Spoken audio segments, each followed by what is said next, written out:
అంటే ఇంట్లో పూజా గది ఒకటి ఉంటుంది కదా, ఆ పూజా గదిని మూసివేయచ్చా మూసివేయకూడదా అని చాలామంది అంటూ ఉంటారు. మనము ఉదయించి సాయంత్రం ఉన్నంత వరకు ఆ దేవాలయాన్ని తీసే ఉంచాలి. రాత్రి మనం నిద్రించేటప్పుడు మాత్రమే అవి మూసివేయాలి.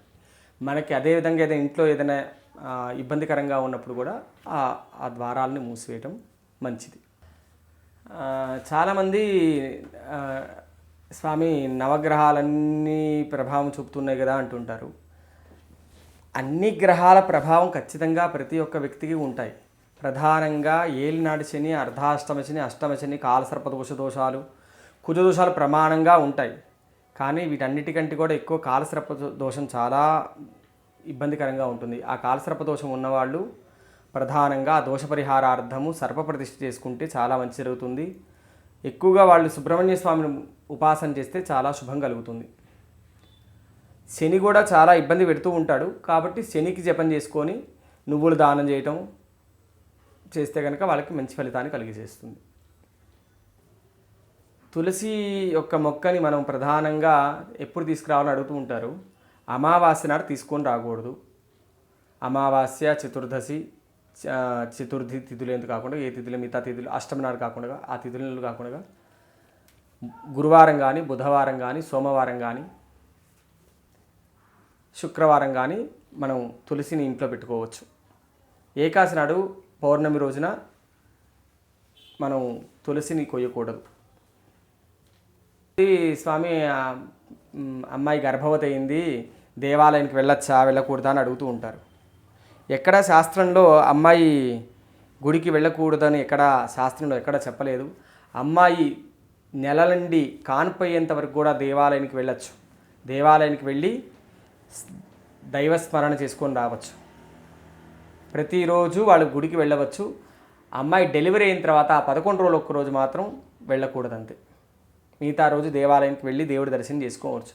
దేవాలయానికి వెళ్ళాలి, ఎందుకంటే మంచి సంతానం కలగాలి, మంచి అభివృద్ధి కలగాలని వాళ్ళు వెళ్ళి దేవుడికి నమస్కారం తీసుకుంటే కదా శుభం కలిగింది. ఇంట్లో కూర్చుంటే ఏమొస్తుంది? కొద్దిగా ఆరోగ్యరీత్యా కూడా వాళ్ళు అట్లా కొంత వాకింగ్ చేస్తే కూడా వాళ్ళ ఆరోగ్యం కూడా బాగుంటుంది. మన ఇంట్లో నరదృష్టి బాగా ఎక్కువగా ఉన్నప్పుడు గుమ్మడికాయలు పెడుతూ ఉంటాం. ఆ గుమ్మడికాయని దేవాలయాలు అనుకూలమైన దేవాలయాల్లో మంగళవారం నాడు కానీ, శనివారం నాడు కానీ, అమావాస్య, పౌర్ణమి తిథులు ఎందు కానీ ఆ గుమ్మడికాయకి అభిషేకం చేసి చక్కగా పూజ చేసి గంధము అలంకారం చేసి మంగళవారం, అమావాస్య, పౌర్ణమి తిథి ఎందు శనివారం నాడు ఆ ద్వారాలకి పెడితే కొంత నరదృష్టి పోతుంది. కానీ గుమ్మడికాయ మనం ఎంత పెట్టినా కూడా దిష్టి తగ్గుతూనే ఉంటుంది, గుమ్మడికాయ పాడైపోతూ ఉంటుంది. ఆ పాడైపోయిన లోపల మళ్ళీ కొత్త గుమ్మడికాయ పెట్టడం వల్ల కొంత ఉపశమనం జరుగుతుంది. ఈ గుమ్మడికాయ పాడైతే వెంటనే తీసేయాలి, ఏ రోజని కాదు, అసలు అది ఉండకూడదు. అది తీసేసి మళ్ళీ కొత్తగా మళ్ళీ మనం పెట్టాలి. అది అమావాస్య అయినా పౌర్ణమి అయినా సరే ఎప్పుడైనా తీసేయచ్చు. తీసి కొత్తదిగా మళ్ళీ పెట్టుకోవాలి. స్వామి మేము రామకోటి రాద్దాం అనుకుంటున్నాము, సాయిరామ్ నామాన్ని రాయాలనుకుంటూ ఉంటారు. సాయి నామైనా రామకోటి అయినా సరే ఇంకా ఇంకేదైనా సరే మనం ఉదయం లేచిన వెంటనే ఒక 10 నిమిషాలు నిత్యారాధన చేసుకొని మనం రామకోటి కానీ సాయినామం కానీ రాసుకోవచ్చు. ఉదయము 7 గంటల నుంచి 11 లోపు ఎప్పుడైనా రాసుకోవచ్చు. మధ్యాహ్న సమయం ఏంటంటే అసుర సమయం, ఇది పితృ సంబంధిత కార్యక్రమాలు చేస్తాను ఆ సమయంలో మనం రాసుకోకూడదు. సాయంత్రం 5:30 నుంచి 6:30 మధ్యలో ఆ సమయం అంతా అసుర సమయం కాబట్టి ఆ సమయంలో రామకోటి కానీ ఇంకేవి రాయకుండా ఉంటే మంచిది. ఆ తర్వాత ఎప్పుడైనా మనం అనుకూల స్థితి ఉన్నప్పుడు రామకోటిని రాసుకోవచ్చు. చాలామంది స్వామి మేము కొబ్బరికాయ కొట్టాను స్వామి, కొబ్బరికాయ ఏదో కూలిపోయినట్టుంది అంటే అంటూ ఉంటారు. కొబ్బరికాయ దాని ఆయుష్ అయిపోయింది కాబట్టి అది పాడైపోయింది, అంతేగాని నీవు కొట్టావనేది పాడవలేదు కదా. కాబట్టి ఎటువంటి దోషము లేదు. అది ఒకవేళ అయినా కూడా అది మంచి అవుతుంది, శుభమే కలుగుతుంది, అశుభమైతే కాదు. నిత్యారాధన చేసుకునే మన ఇంట్లో దేవాలయం ఒక ఇంచు సంబంధించిన విగ్రహాలు మాత్రమే మన దైవారాధన చేసుకోవాలి. కొన్ని విగ్రహాలు ఏంటంటే కొంచెం మనం ఏదో చూసుకోవడానికి కొన్ని విగ్రహాలు వస్తుంటాయి, అవి మనం పెట్టుకొని వాటికి మన షోకేస్లో పెట్టుకోవచ్చు, దానికి ఏం తప్పేం కాదు. అది దైవారాధన చేసే విగ్రహాలు మాత్రం 1 ఇంచు మాత్రమే ఉండాలి ఇంట్లో చేసుకునేవి.